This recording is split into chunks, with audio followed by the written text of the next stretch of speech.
नमस्कार, आप देख रहे हैं शर्मबेरी समाचार। मैं हूं आपके साथ फजल अब्बास। अमेठी करबला मामले में मौलाना सैयद कलवे जवाद साहब ने किया एक बड़ा ऐलान। देखिए हमारी खास रिपोर्ट। औज़ु बिल्लाहि मिनश शैतानिर रजीम, बिस्मिल्लाहिर रहमानिर रहीम। आप हज़रात को जैसा कि इल्म है कि करबलाए मुंशी मुज़फ़्फ़र अली साहब के जो बहुत ही क़दीमी करबला है और काफ़ी अरसे से वहाँ पर कोई प्रोग्राम नहीं हो रहा था, लेकिन इंशाअल्लाह वहाँ के जो वारिसान हैं और वहाँ की जो मुतवल्लियाँ हैं, मेरुन्निसा साहिबा, उन्होंने मुझसे मिलने का वादा लिया है और लखनऊ की बहुत सी अंजुमनों ने वहाँ पर प्रोग्राम रखा है और मुझसे वादा लिया उन्होंने। तो इंशाअल्लाह मेरी वहाँ हाज़िरी होगी और मेरी गुजारिश है कि ज़्यादा से ज़्यादा तादाद में यहाँ से मोमिनीन पहुँचें। वक्फ का गठन 1964 में 1954 एक्ट के तहत किया गया। इस वक्फ को अलग अलग धर्मों के अनुसार बनाया गया, यानी कि जिस धर्म का वक्फ है तो उसी धर्म के अनुशासन बनाए गए कि जो उस धर्म से रिलेटेड थे। यानी कि अगर शिया धर्म है तो शिया शरीयत के मुताबिक उसके कानून बने, सुन्नी अगर वक्फ है तो सुन्नी वक्फ के शरीयत के कानून के मुताबिक, अगर हिंदू वक्फ है तो उनके धर्म अनुसार उस वक्फ को बनाया गया और उसके अंदर अलग अलग एक्ट रखे गए। वक्फ दो प्रकार का होता है। पहला वक्फ अलल खैर, इसमें वक्फ बोर्ड अपनी ओर से किसी भी मुतवल्ली को नियुक्त कर सकता है, और दूसरा है वक्फ अलल औलाद। वक्फ अलल औलाद में जिस व्यक्ति ने अपनी प्रॉपर्टी, अपनी संपत्ति वक्फ की है, उसके ख़ानदान का, उसके असल वारिसान में से किसी एक को वक्फ बोर्ड द्वारा मुतवल्ली बनाया जाता है। वक्फ करने के दौरान वक्फकर्ता ने जो अपनी मंशा लिखाई होगी उसके विपरीत कोई भी कार्य नहीं हो सकता। जो कार्य होगा उसके अनुसार ही होगा।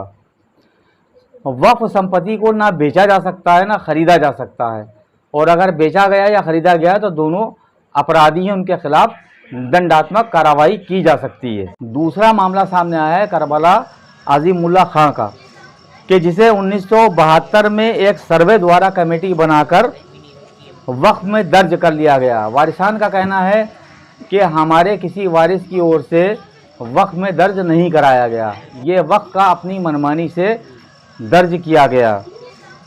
चूँकि इसके वारिसान लखनऊ में मौजूद नहीं थे, उनके संज्ञान में ये मामला नहीं आया था। सन 2002 में जब उनके संज्ञान में ये मामला आया, उन्होंने खसरा 1862 पेश किया, जिसके बाद स्टे हो गया।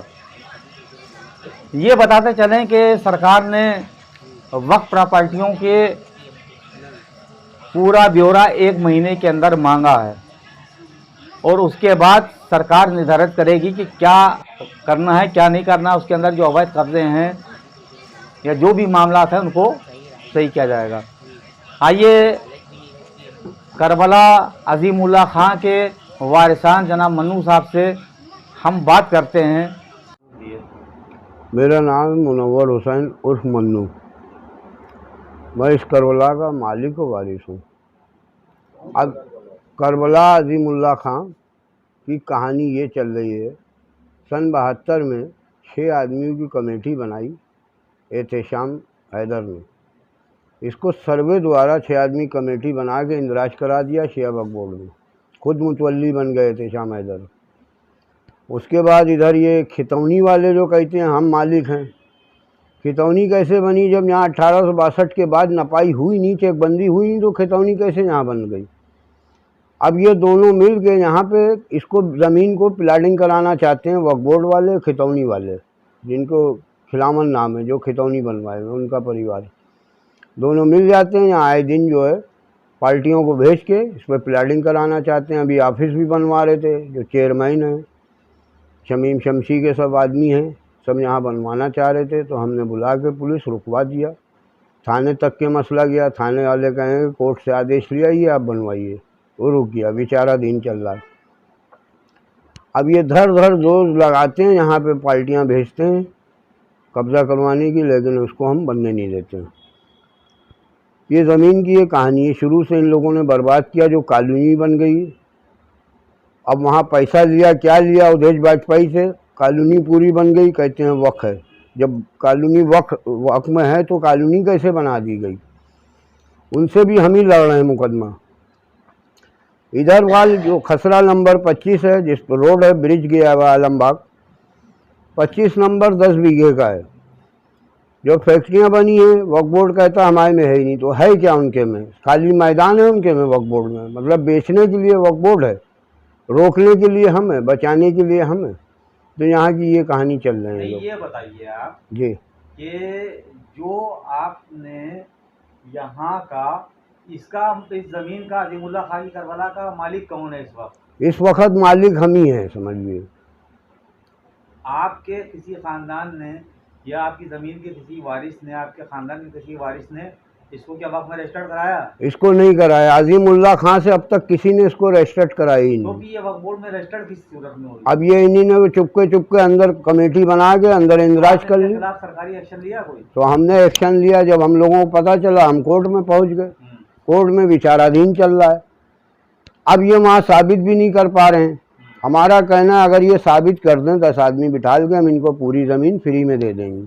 हम यहाँ पे कौम के लोगों को सबको बसाना चाहते हैं, गरीबों को है। मेरी मर्जी ये कहते हैं यहाँ बिल्डिंग बनेगी, कम्प्लेक्स बनेगा, मदरसा बनेगा, हॉस्पिटल बनेगा। वक्फ बोर्ड ये चाहता है, ये हमारी मर्जी है। देखिए जनपद अमरोहा के नगर नौगावा सादात के 18 वीर स्वतंत्रता सेनानियों का शहीद स्मारक का निर्माण 3 वर्ष बाद भी नहीं हुआ पूरा। शहीदों की जहां पर स्मारक बन रही थी वहां पर शहीदों के नाम तक नहीं लिखे गए और वहां पर कुछ जानवरों की तस्वीरें लगाई गई, जिसमें वहां की जनता में बड़ा रोष है। देखिए हमारे संवाददाता कमर हैदर की नौगावा सादात से खास रिपोर्ट। अध्यक्ष जिलाधिकारी महोदय सुधीर कुमार जी और तहसीलदार महोदय, उपस्थित गण को मेरी ओर से इस भारत माता की आज़ादी के पर्व पर सबको बधाई और मैं शहीदों को नमन करता हूँ। कहना यह है कि मंगल पांडे जी की शहादत के बाद में नौगावा सादात के 25 लोगों ने उस चिंगारी को आगे बढ़ाने के लिए मीटिंग की, जिसमें से 18 लोगों को फिरंगी की पुलिस ने पकड़ लिया और बाकी जो थे वो आजाद होके भाग गए थे। उन 18, ये इकलौता गांव था भारत माता का 1857 में, जिसके 18 सपूतों ने अपनी जान निछावर की। 70 साल की आजादी के बाद में किसी भी भारत के भाग्य विधाता ने ये हिम्मत नहीं की, ये सोच नहीं की कि उनका शहीद स्मारक बनाया जाए। ये शुभ अवसर माननीय मुख्यमंत्री, बट हम ये कोशिश करेंगे, यहाँ हमारा पूरा ये रहेगा कि आज के बाद हम उसे बेहतर से बेहतर, जैसे उन शहीदों का दर्जा था, हम उन्हें उनके हिसाब से उनके मुकाम पे रखें। देखिए 1857 में ये भारत माता का इकलौता गांव था ये नौगावा सादात, जिसके 18 स्वतंत्रता योद्धाओं ने फिरंगी से माफी नहीं मांगी और अपना जो है जान का बलिदान दिया। उन बड़ी विडंबना की बात है कि आज योगी सरकार में ये बनाया भी गया, लेकिन कुछ दलालों की वजह से उनके नाम नहीं लिखे गए। आप क्या करेंगे, नाम लिखवाएंगे? जी हम जरूर, पहले तो मैं खुद देखूंगी एक बार, जब तक मुझे पता नहीं चलेगा पूरा क्या है। देख के मैं जरूर चाहूंगी कि उनका नाम लिखा जाए, क्योंकि उनकी कुर्बानी। आप क्या प्रॉमिस करते हैं? आप वो जो इस्माइल गिरामी है शहीदों के, हाँ, अगर गजट के जरिए आप फराहम करा दें तो हम इंशाल्लाह ताला दर्ज करा दें। नहीं, इसमें जो है यहाँ की जनता जानना चाहती है कि अगर नगर पंचायत के पास में पैसा नहीं है तो हम अपना चंदा इकट्ठा करके उनके नाम लिखवाएंगे। चंदे से तो वो काम अपने आप ही करा सकते हैं, नगर पंचायत की जरूरत ही नहीं है। लेकिन अगर नगर पंचायत भी करा देगी तो हमें आप नाम फराहम करा दीजिए, हम लिखवा देंगे। नाम मैंने 3-4 बार जो है के जरिए हमें चाहिए नाम, जी गजट वाले नाम चाहिए हमें, गजट वाले। हाँ देखिए 1857 में 1857 में होगा क्या, यहाँ पे हम जैसी लिखवाएंगे ना, कोई ना कोई आदमी RTI डाल के पूछेगा कि ये आपने लिखवाए कहाँ से, तो उसका जवाब देने के लिए हमें गजट की कॉपी चाहिए। शपथ पत्र दे रहे हैं हम, यहाँ की जनता दे रही है। शपथ पत्र से काम नहीं चलेगा। रजिस्टर्ड जो गवर्नमेंट ऑफ इंडिया के समाचार पत्र हैं वो उन्होंने लिखे हैं नाम उसमें। आप चूंकि यहाँ के बहुत मतलब बुजुर्ग आदमी हैं हाँ। और आपकी मालूमात मैं समझता हूँ सबसे ज्यादा होगी और हमें आपका मुतालिया भी बहुत उम्मीद है। हमें आपसे बहुत ज्यादा उम्मीद है कि आप इंशाअल्लाह ताला इसको फराहम कर देंगे और मैं आपसे वादा करता हूँ इंशाअल्लाह ताला चेयरमैन साहिबा से कह के दरख्वास्त करके उसको फौरन हम दर्ज करा देंगे। Thank you.